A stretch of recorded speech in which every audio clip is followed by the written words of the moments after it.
कोई भी टूल है, कोई भी आपका लैंग्वेज है, हर टूल हर लैंग्वेज की अपनी एक ओरिजिन डेट होती है।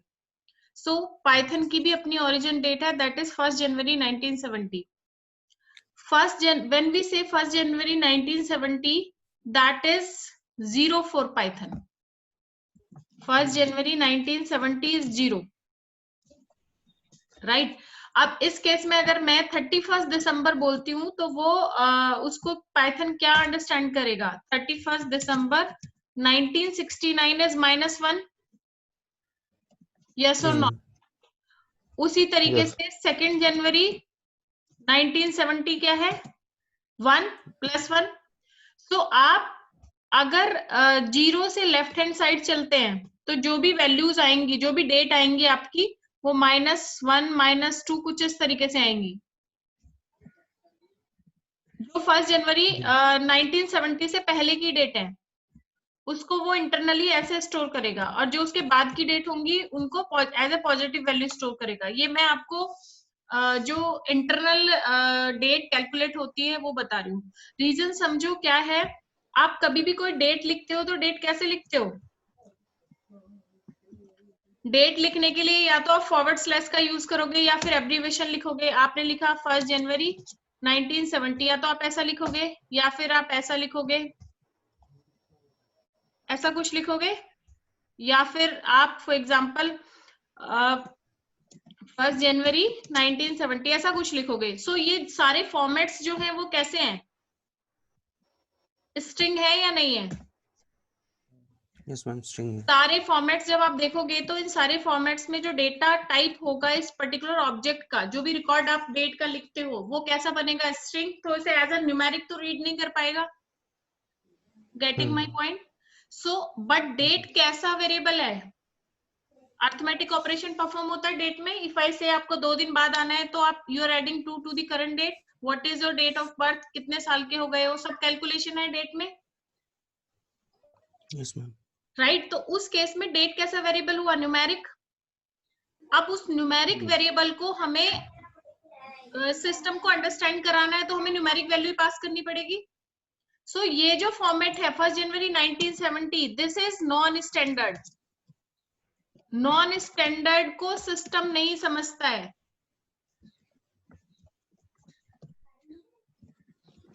क्लियर?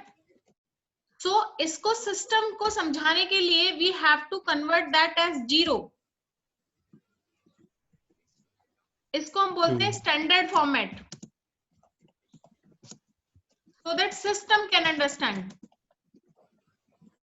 क्लियर हुई ये चीज आपको? ऐसा हम क्यों कर रहे हैं? ये आपको करना नहीं है, ये आपको मैं बैकएंड में कैसे कैलकुलेट होती है डेट वो बता रही हूँ। डेट एंड टाइम जो है आपका, हर टूल हर लैंग्वेज की अपनी एक ओरिजिन डेट होती है, वो उसी ओरिजिन डेट से कैलकुलेट होता है।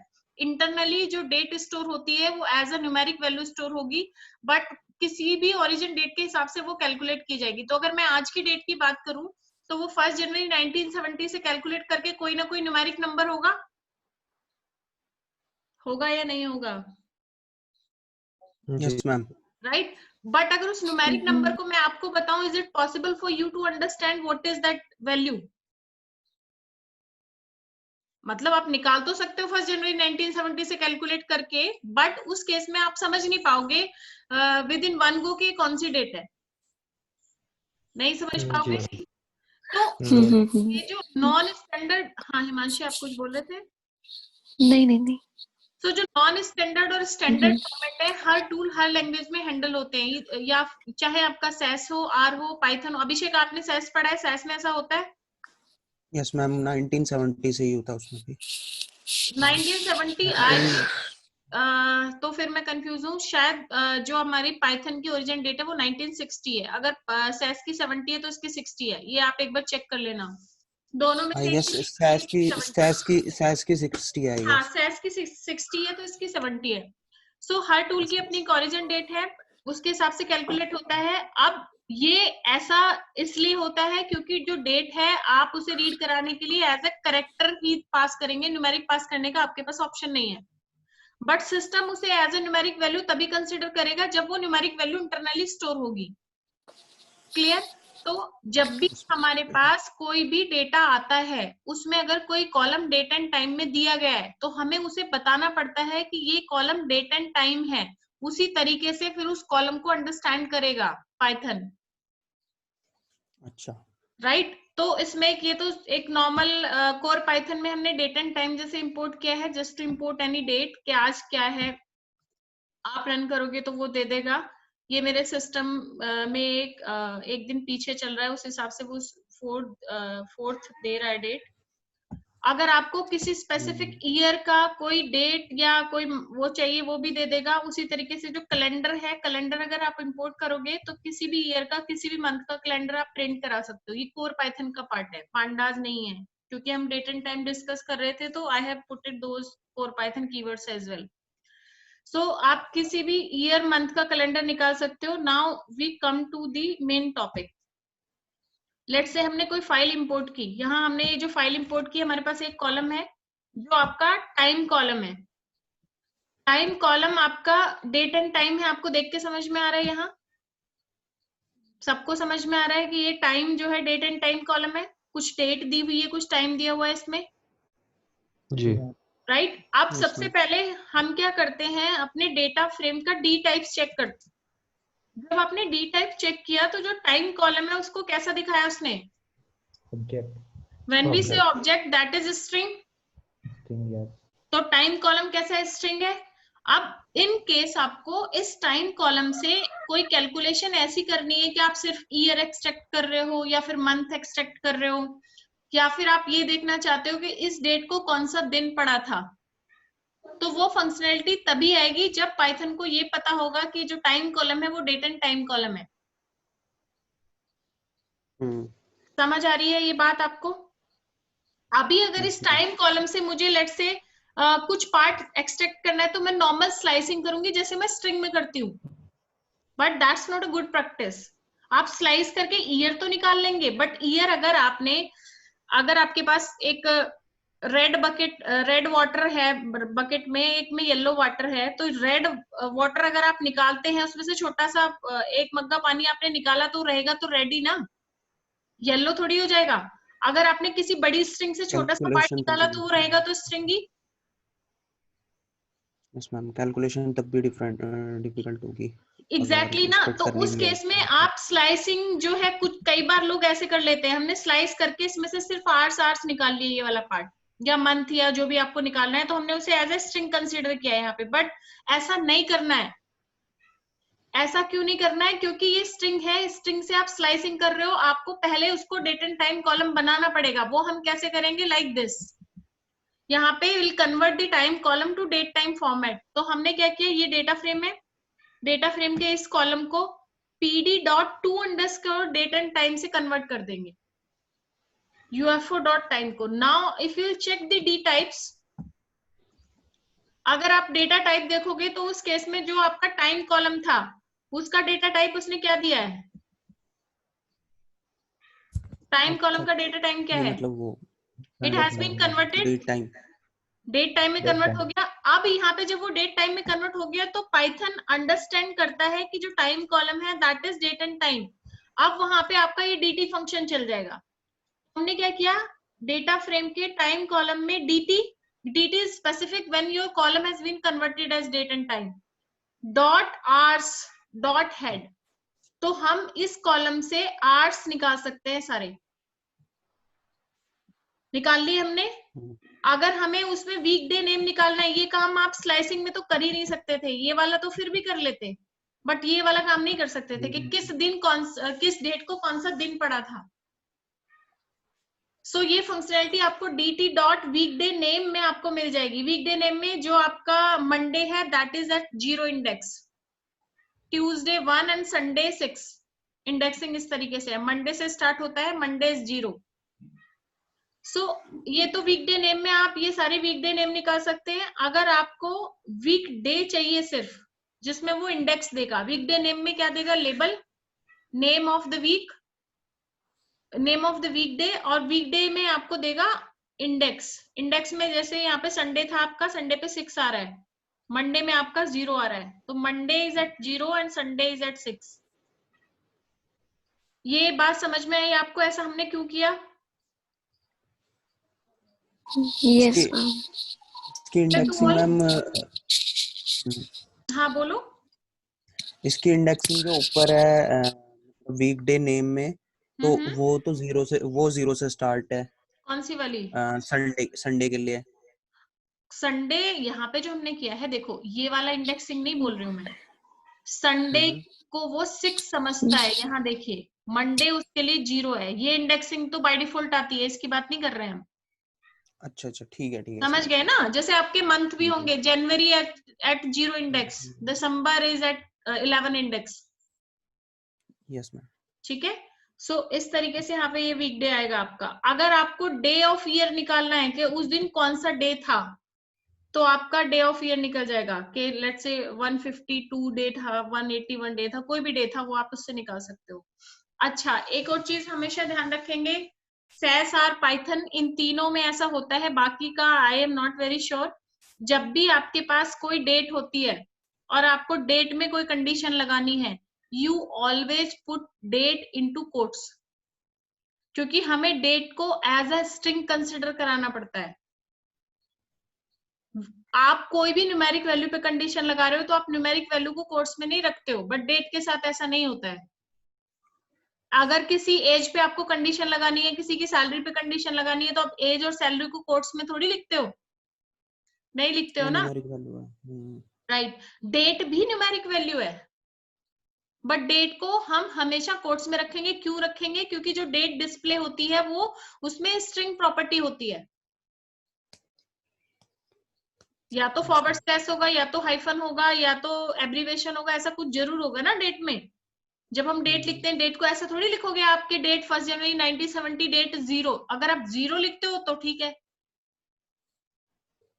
या तो उसकी न्यूमेरिक वैल्यू पास करो, हाँ, बट या ऐसा तो हम फिर उसको करते नहीं है, कोट्स न्यूमेरिक में वैल्यू लिखना। पास नहीं करते हैं। किसी के पास उतना फालतू टाइम नहीं है कि पहले हम न्यूमेरिक फालतू वैल्यू क्या होगी नहीं। वो निकालेंगे, देन हम उसको अप्लाई करेंगे। So better to put date into quotes, तो वो अपने हिसाब से ले लेगा, लाइक वी डिड हियर। हमने ऐसे एक कंडीशन बनाई है, PD dot to underscore date and time में ये डेट मैंने पास की, कोई भी रैंडम डेट, इस डेट को मैंने फिर टीएस में स्टोर करा लिया। आप ये वैल्यू यहाँ भी डायरेक्ट पास कर सकते थे, greater than equals to TS की जगह आप ये वाली डेट पास कर देते, तब भी कोई फर्क नहीं पड़ता। तो हम क्या कर रहे हैं, इसमें यूएफओ डॉट टाइम कॉलम में जो भी इस डेट से बड़ा या बराबर है वो मुझे चाहिए। आपने निकाल लिया है, यहाँ देखिए 1 जनवरी 1999 के सारे रिकॉर्ड्स आपके पास आ जाएंगे। अब उस केस में अगर मैं किसी कॉलम से ईयर फैच करके, ये मेरा टाइम कॉलम था, इससे सिर्फ ईयर वाला या फिर आप मंथ वाला या टाइम वाला, वो कोई भी हो सकता है, उस पार्ट को एक्सट्रैक्ट करके किसी दूसरे कॉलम में स्टोर करना चाहते हो आप कर सकते हो।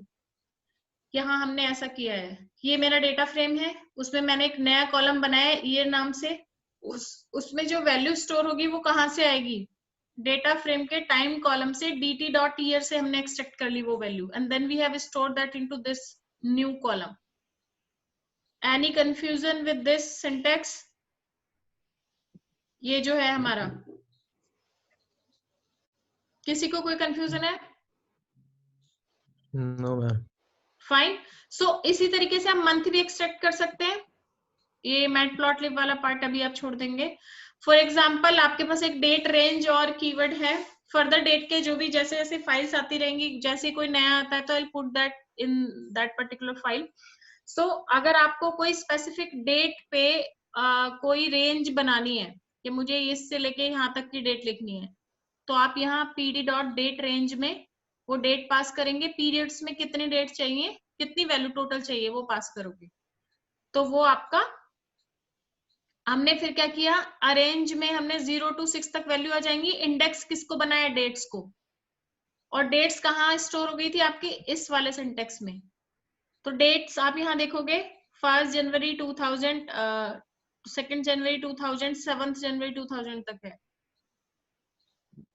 यहाँ जो हमने किया है। 1 से 7 तक। राइट। मैम हाँ जी, जो पीरियड इक्वल टू 7 है वो 7 रिकॉर्ड्स देगा या वो 7 डेज के रिकॉर्ड्स नहीं नहीं हैं? नहीं नहीं, 7 टोटल रिकॉर्ड्स।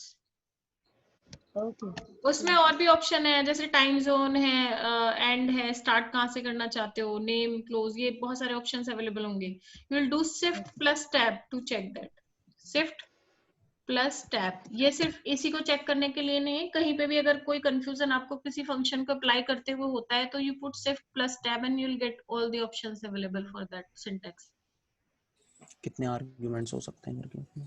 इसमें हमारे पास बहुत सारे हैं. आप जहां आपको चेक करना है, let's say I need to check यहाँ कितने हो सकते हैं, तो शिफ्ट टैब किया और आप ये प्लस सिंबल को ओपन करेंगे, हाँ आपको सारे ऑप्शन मिल जाएंगे. ठीक है. नेक्स्ट आता है, ये हमने यहाँ पे वही किया है जो हमने इससे पहले वाले पार्ट में किया है,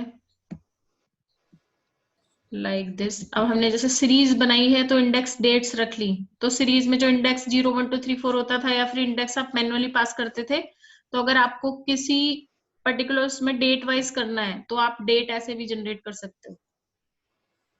ठीक है. डेट में अभी आपको किसी को कोई कंफ्यूजन है, so whenever you will be getting any data set, उसमें अगर कोई कॉलम डेट एंड टाइम है तो first you check the date data type of that column and convert that as date and time and then go ahead. ठीक है. Clear है सबको? yes, फिर इसका date and time specific, I have design a separate project जो date and time specific ही होगा, वो आप अभी नेक्स्ट वीक करेंगे. इस वीक दूसरा प्रोजेक्ट है आपके पास. नेक्स्ट आपके पास आता है इन प्लेस कीवर्ड. आपको ये जो डेटा फ्रेम और सीरीज वाली फाइल है किसी ने गो थ्रू की है अच्छे से? In place keyword was there. Anybody have idea what is in place? नहीं मैम. No ma'am. किसी ने देखा भी नहीं कि इन प्लेस क्या करता है? ड्रॉप एन फिल एन वाली फाइल की थी आपने? ड्रॉप एन फिल एन हमने डेटा फ्रेम में किया है, किसी ने किया है वो? यस अभी समझ में आ जाएगा कि इन प्लेस क्या है. अभी जब आप चेक नहीं करते हो, कोई भी काम करते हो, तो पहले थोड़ा उसको देखा करो कि कैसे बिहेव कर रहा है. In case you are making certain changes to the data set, तो वो चेंजेस हो रहे हैं या नहीं हो रहे हैं. Make it a practice. अभी यहाँ पे हम एक फाइल रीड कर रहे हैं. इस फाइल में हमारे पास वही सेम फाइल है जो हमने ऊपर यूज की है. सबसे पहले हमने उसका शेप देखा. शेप में आपके पास टोटल नंबर ऑफ रोज और कॉलम्स आ जाएंगे. 18,241 is the index, number of index and 5 is the column. अब यहाँ पे आप देखिए कि मैं यहाँ एक कॉलम ड्रॉप कर रही हूँ. मैंने UFO से ड्रॉप किया स्टेट नाम का column, access equals to 1, column wise कर रही हूँ. आप यहाँ देख रहोगे column has been dropped, there is no column for state. Visible to all? Yes ma'am. Ma'am axis is equal to 1 का बता दो प्लीज. एक्सेस इक्वल्स टू 1 मतलब कॉलम वाइज, एक्सेस 0 मतलब row, axis 1 equals to column. Okay. Axis equals to 0 है. हाँ जी, row wise. Row wise. कोई भी column remove करे उस केस में हम एक्सेस इज इक्वल टू 1 ही देंगे. हाँ. अगर कॉलम पे कोई, सिर्फ रिमूव करने की बात नहीं है, कोई अगर काम आप कॉलम वाइज कर रहे हो तो एक्सेस 1. ओके. और 0 तब अगर रो देना है तो. हाँ, एक्सेस इक्वल्स टू 1 तो वो आपका कोई भी ऑपरेशन अगर आप कॉलम वाइज परफॉर्म कर रहे हो. ये हम नंपाई में भी पढ़ चुके हैं, hope you remember. Yes ma'am. So यहाँ पे आपका स्टेट कॉलम ड्रॉप हो गया, सबको विजिबल है ये. नेक्स्ट आपका, मैंने फिर से इस मास्टर डेटा को कॉल कराया. State column is available there. ऐसा किसी ने क्यों नहीं करके देखा कि अगर हम कोई ड्रॉप कर रहे हैं कॉलम, वापस उस मास्टर डेटा को कॉल कराते हैं तो वो क्या एक्चुअल में ड्रॉप होता है या नहीं होता? बाय डिफॉल्ट मास्टर डेटा से ड्रॉप करने का ऑप्शन आपको पांडास नहीं देता है. वहां आपका in place equals to false set रहता है. इन केस आप intentionally you want to make changes to your master data set, drop करना चाहते हो उसको, तो उस केस में you have to put in place equals to true. True. Right. अगर आप ऐसे ड्रॉप करोगे उसे तो वो ड्रॉप नहीं होगा. हाँ, ड्रॉप हो जाएगा अगर आप इसे किसी दूसरे वेरिएबल में स्टोर करा के उसे कॉल कराएं. मैम तो सोर्स फाइल में भी चेंज कर सकते हैं इससे. इसमें सोर्स फाइल जो हमारा डेटा सेट है जहां से हमने डेटा उठाया था. डेटा सेट जो आपने उठाया था उसमें हम चेंज कर सकते थे। हाँ, नहीं मास्टर उसमें डेटा। change कर हाँ हाँ बोलिए। ये मॉडिफाइड डेटा के लिए नहीं, ये बोल रहा है कि जो प्रीवियस डेटा है जहाँ से उठाया वहीं में चेंज, उसी में चेंजेस। हाँ हाँ जो तो सोर्स फाइल नहीं थी नहीं ना नहीं हमारी नहीं नहीं नो नो नो नो, उसमें चेंज नहीं है। आप जब पाइथन एनवायरनमेंट में आ जाते हो तो आपका यहाँ फाइल बन रही है, फिर आप उसको एक्सपोर्ट करा के सेव करा लोगे। जैसे इंपोर्ट किया वैसे एक्सपोर्ट भी कर सकते हो। Okay okay okay. वो अगर डेटाबेस में होते हो तो डेटाबेस में वो चेंजेस हो जाएंगे, जहां आप डायरेक्ट क्वेरी रन कर रहे हो, डायरेक्ट चेंजेस कर रहे हो। बट अभी वो यहाँ पे आपका डेटा फ्रेम है, जो फाइल रीड की थी वो क्या थी, CSV और एक्सेल। तो वहां जहां CSV और एक्सेल, आप खुद सोचिए ना, आपके लिए प्रॉब्लम क्रिएट हो जाएगी अगर वो ऐसा करने लगेगा। यस मैम, वही मैं सोच रहा था। राइट ना, ऐसा नहीं करेगा वो। ये सिर्फ पाइथन की बात नहीं है, ऐसा कोई भी टूल या कोई भी लैंग्वेज ऐसा नहीं करती है। हाँ, मतलब मेन फाइल में जो CSV हमने अपलोड करी है, वो जहाँ से अपलोड करी है वहां पे नहीं हो सकता वो चेंज, वो ड्रॉप नहीं होगा वहां पे। वहां पे नहीं, हम चेंज उस नहीं फाइल होगा। करके नहीं अगर वो कर सकते। उसे आप एक्सपोर्ट करा लेते हो फिर फर्दर, जैसे यहाँ पे आपने फाइल इंपोर्ट की, you made lot of changes to the file and the final data frame you want to export and save it to the same name, तो हो जाएगा। उसमें थोड़ी करेगा वो तो, क्योंकि जब आपने उसे पाइथन एनवायरनमेंट में इंपोर्ट किया तो अभी आप उस CSV पे काम नहीं कर रहे हैं, पाइथन पांडास के डेटा फ्रेम पे काम कर रहे हैं। सेम मैम वो वाला केस था जब आपको और पाइथन में याद हो तो जब एक क्वेश्चन पूछा था मैंने, लिस्ट को टपल में जब हमने कन्वर्ट किया था तो वो कन्वर्ट हो रहा था, बट उसका टाइप जब देख रहे थे तो लिस्ट ही आ रहा था। हाँ, तो वो तब आपने हाँ, उसके एक्चुअल प्रॉपर्टी नहीं बदलेगी जी, तो तब जब हमने उसे किसी वेरिएबल में सेव करा के तब प्रिंट कराया, तब उसका टाइप तब टाइप बदल जाएगा। ठीक है जी जी, समझ गया। राइट। सो अभी यहाँ पे इन प्लेस का मतलब आपको समझ में आया। इन प्लेस क्या होता है कि अगर आप अपने मास्टर डेटा में कोई सिर्फ ड्रॉप नहीं, यहाँ पे हम सिर्फ ड्रॉप डिस्कस कर रहे हैं तो ये ड्रॉप आपको दिखा रहा है। इसके अलावा जब भी कोई जैसे ड्रॉप का, फिल एने का, ड्रॉप एने का कोई भी फंक्शन आप लगाते हो तो उसके बाद अपने मास्टर डेटा को वापस कॉल करा के देखो, so that you can understand कि कौन से वाले फंक्शन में मास्टर डेटा में चेंज होते हैं, किस में नहीं होते हैं, क्योंकि it's very tough for you to memorize all functions. So make it a habit to check the master data once again so that you can understand किस में master data में change हो रहा है, किस में नहीं हो रहा है। जैसे for example ये drop कर रहा है, तो drop अगर आपको intentionally drop कराना है तो you have to put in place equals to true, क्योंकि बाय डिफॉल्ट वो फॉल्स होता है, वो false सेट रहता है। तो यहाँ देखिए स्टेट आपका आ गया। अगर आप एक्चुअल किसी दूसरे कॉलम को ड्रॉप करना चाहते हैं तो वो हमने यहाँ किया है, UFO dot drop city access 1 पे और इन प्लेस ट्रू सेट किया है। अगर यहाँ पे ड्रॉप आप drop any with how equals to any, ये मैं यहाँ पे मिसिंग को भी हैंडल कर रही हूँ। अब यहाँ पे जब अगर आप UFO को कॉल कराओगे, UFO, so you will see city column is not there,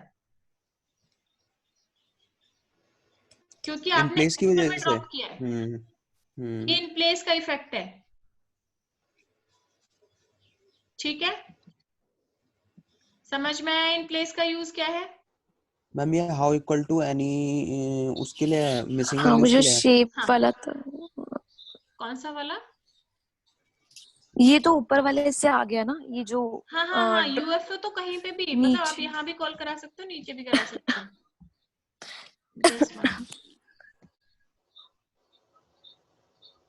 नीचे भी तो UFO, ये चेंज थोड़ी हुआ है। अच्छा, वापस UFO को कॉल करा रहे हो, यहाँ पे चेंजेस हो गए हैं आपके। सिटी नॉट इन इंडेक्स, क्योंकि अब डिलीट हो चुका है, तो आप वापस जैसे इसको कॉल करा रहे हो तो इसमें जो वैल्यू स्टोर होगी फिर से सिटी लिखा हुआ है, तो ये सिंटैक्स गलत हो जाएगा। ठीक है, ऊपर से रन करोगे, सिटी अवेलेबल होगा तब आपको मिलेगा। ठीक है, अब यहाँ पे शेप, आप नॉर्मली शेप चेक कर रहे हो। अब आपने यहाँ पे एक चीज नोटिस की, जब आपने ड्रॉप एने लगा के how equals to any year shape देखी तो आपका ये शेप थी, सारे मिसिंग डिलीट हो गए हैं। इस केस में मैंने डायरेक्ट शेप चेक किए तो missing, this one is with missing and this one is without missing. ठीक है,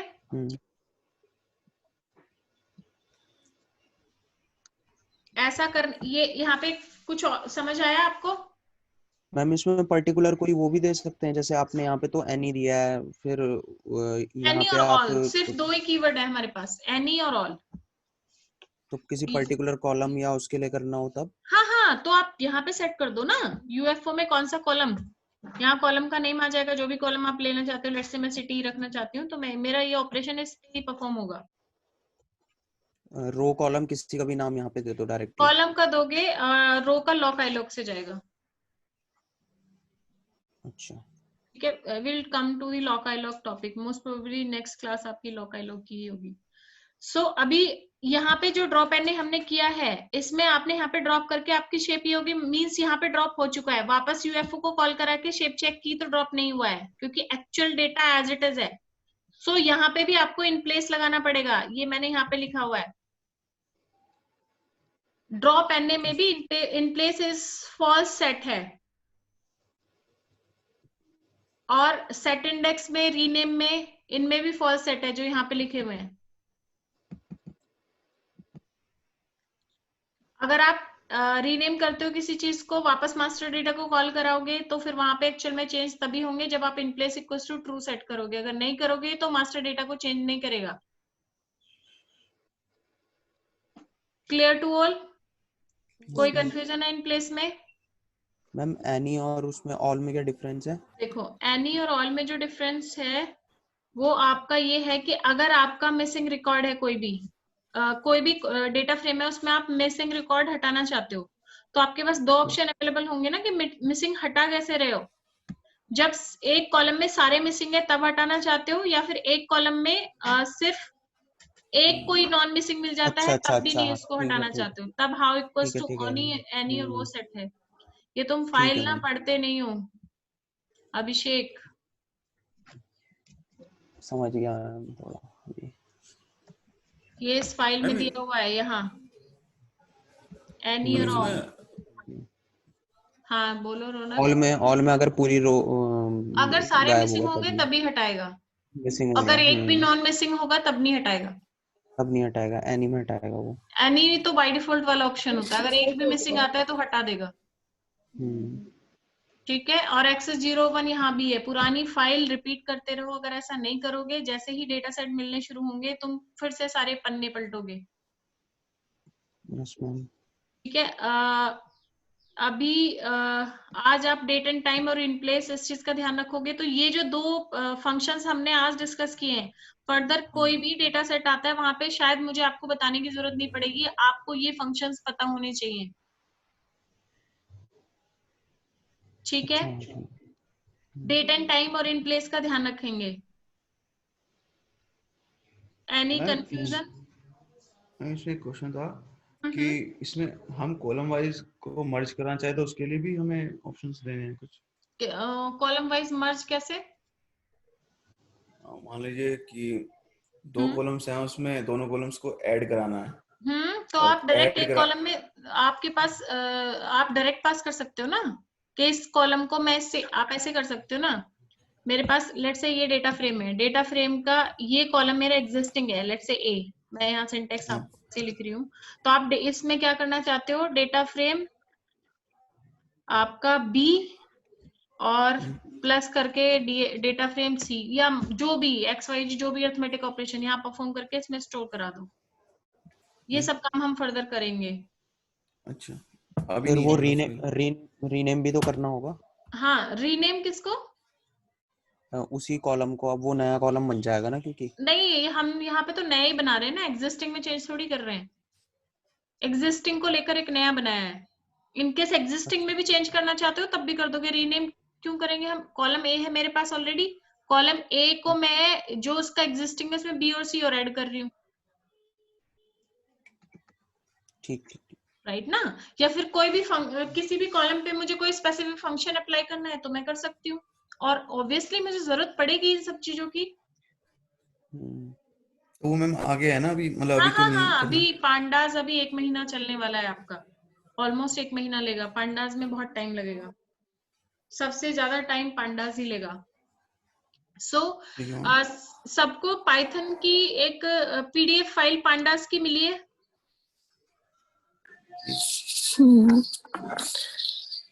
पांडाज की पीडीएफ फाइल, उसको कल एक्सप्लोर कर लें, ठीक है। क्योंकि वो फाइल नहीं करते हो तो आप, जब आपको डेटा सेट मिलने शुरू होते हैं, प्रोजेक्ट्स मिलने शुरू होते हैं, तब आपको फिर से पढ़नी पड़ती है वो। इसलिए अगर छोटे डेटा कोई भी फंक्शन अप्लाई करते हो तो उसके आउटपुट को वैलिडेट करना सीखो, राइट। आज आपको एक प्रोजेक्ट मिलेगा, दिस वन आई बिलीव, इसमें एक डेटा सेट है, ये डेटा डिक्शनरी है, उसकी सारी इंफॉर्मेशन है और इसके क्वेश्चंस दिए हुए हैं। बहुत मतलब छोटा सा प्रोजेक्ट है, मिनिमम क्वेश्चंस मैंने रखे हैं इसमें, ये आप करोगे, ठीक है, फाइन। हाँ ये लता आप कुछ बोल रहे थे? मेरा तो इसके बीच में आई थिंक काफी मिसिंग है, बिकॉज जो लास्ट इससे पहले क्लास हुई थी तब डेटा फ्रेम क्रिएट करना है, कितनी करना मैंने। आज जो आपने पढ़ा उसको वो कुछ समझ आया आपको? हाँ थोड़ा बहुत इन प्लेस तो आया, डेट टाइम में थोड़ा सा कंफ्यूजन था मुझे लगा। कोई बात नहीं, तो अभी जो आपका डेटा फ्रेम वाली क्लास है हम वीकडे में प्लान करेंगे, ठीक है। मोस्ट प्रोबेबली ट्यूसडे मिलेगा आपको स्लॉट, ठीक है ना, ट्यूसडे को, फाइन। मैम ये डेटा फ्रेम वाली है, मैं भी ज्वाइन कर सकता हूँ? हाँ डेटा फ्रेम वाली कर सकते हो आप वीकडे में। मैम वीकडे में क्या टाइमिंग सही रहेगी? टाइमिंग वीकडे में एक्चुअली मेरे पास जो, मैं पहले आपको बताऊंगी, अभी I am not very sure time क्या मिलेगा क्योंकि वीकडे के अलग बच्चे हैं। ओके मैम जो भी मैम इनविटेशन भेज देना सबको। हाँ, अगर डेटा फ्रेम क्लास किसी को भी अटेंड करनी है तो आप मुझे बता देना पहले ही, और मैं मोस्ट प्रोबेबली मैम ट्यूसडे सबको होगी एक तो साथ ट्यूसडे, एक ही साथ करवा देना। हाँ एक साथ मैं सबको करा दूंगी, ठीक है। Okay ma'am. Okay, so I'll share the document with that mini project. Practice करो प्लीज, प्रैक्टिस करो, पांडास के बिना कुछ नहीं होने वाला है। जी मैम। ठीक है मैम, पांडास की आपने जो लास्ट में भेजी थी फाइल रीड सीएसवी वाली और पांडा डाटा फ्रेम, वही वाली कह रहे हो ना आप? नहीं, एक पांडास की पीडीएफ भी है, पीडीएफ व्हेन आई से पीडीएफ, वो पाइथन नोटबुक नहीं है मैम। पीडीएफ तो कोई नहीं है। मैं आज फॉरवर्ड कर दूंगी, ठीक है। हाँ जी मैम, प्लीज वो कर दीजिएगा। हाँ ठीक है, फाइन। ठीक है मैम, थैंक यू।